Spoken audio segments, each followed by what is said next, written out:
From the Home Slice News Center, this is the Daily Slice for Monday, March 14th, 2022. I'm D-Ray Knight, and this is what's going on. Here is the latest on the war in Ukraine. Russia's military forces are keeping up their campaign to capture Ukraine's capital with artillery fire on the outskirts of Kyiv. Ukrainian officials said Russian forces shelled several suburbs of the city. A new round of talks between Russian and Ukrainian officials is set for today, and it raised hopes for progress in evacuating civilians from other besieged Ukrainian cities and in getting emergency supplies to areas without enough food, water, and medicine. Air raid alerts sounded all around the country overnight. On Sunday, a Russian airstrike on a military base near the Polish border killed 35 people and brought the war dangerously close to NATO's doorstep.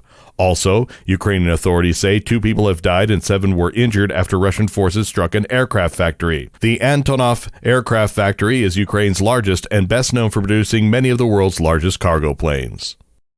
In news closer to home, a Rapid City man on Friday entered a guilty plea in connection with a fatal shooting in November of 2020. Jason Ray Sharp, 44, pleaded guilty in 7th Circuit Court to first-degree manslaughter in the shooting death of 19-year-old Ocean Eberline at a mobile home park near Reptile Gardens. The factual basis statement in the case says Sharp admits to shooting Eberline with a .22 caliber rifle after an argument. Sharp faces up to life in prison when he's sentenced, but the plea agreement in the case says both sides will ask for no more than 20 years behind bars. Governor Noem struggles with GOP lawmakers this legislative session may benefit a potential run for the White House. Amy Rose explains. South Dakota Governor Kristi Noem's election year fight with fellow Republicans in the legislature has spurred criticism that she's neglecting her job to angle for the White House. Now, Noem in recent weeks jetted to Florida to speak at a major gathering of conservative activists, announced on Fox News the release of her autobiography, and blasted President Joe Biden's energy policy as Russia invaded Ukraine. Now, back home, Noem has faced considerable defiance from members of her own party on key parts of her agenda, including abortion, school prayer, and how racism is taught in schools. Some strategists say that in Donald Trump's GOP, such intra-party squabbles can be an asset for a politician trying to curry favor with the former president and voters who support him. Rapid City police say a vehicle drove into the front doors of South Middle School over the weekend.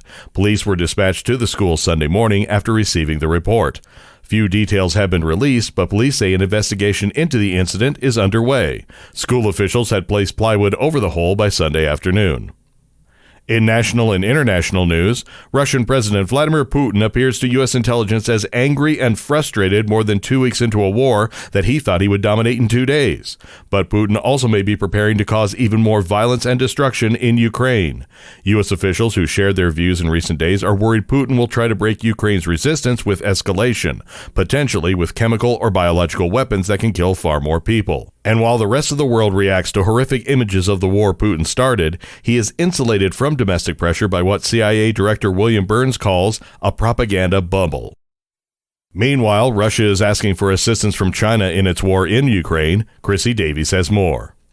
A U.S. official says Russia has asked China for military equipment to use in its invasion of Ukraine. The request comes amid tensions about the ongoing war ahead of a Monday meeting in Rome between top aides for the U.S. and Chinese governments. White House National Security Advisor Jake Sullivan has bluntly warned China to avoid helping Russia evade punishment from sanctions that have hammered the Russian economy. He says the U.S. will not allow that. U.S. officials also accuse Beijing of spreading false Russian claims that Ukraine was running chemical and biological weapons labs with U.S. support. They say China is effectively providing cover for a potential chemical attack by Russia.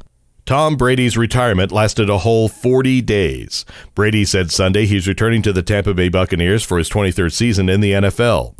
The 7-time Super Bowl champion announced his decision on Twitter and Instagram, saying he has unfinished business.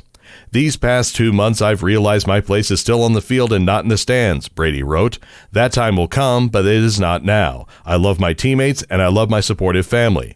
They make it all possible. I'm coming back for my 23rd season in Tampa." Your weather forecast from the Home Slice Weather Center. Partly cloudy with a high of 51, low tonight 33. And that was your Daily Slice for Monday, March 14th, 2022. The Daily Slice is a production of Home Slice Media Group, hosted by D-Ray Knight with Amy Rose and Chrissy Davies. Executive producer Mark Houston. Engineered by Chris Jacquez. I'm D-Ray Knight. Have a great day.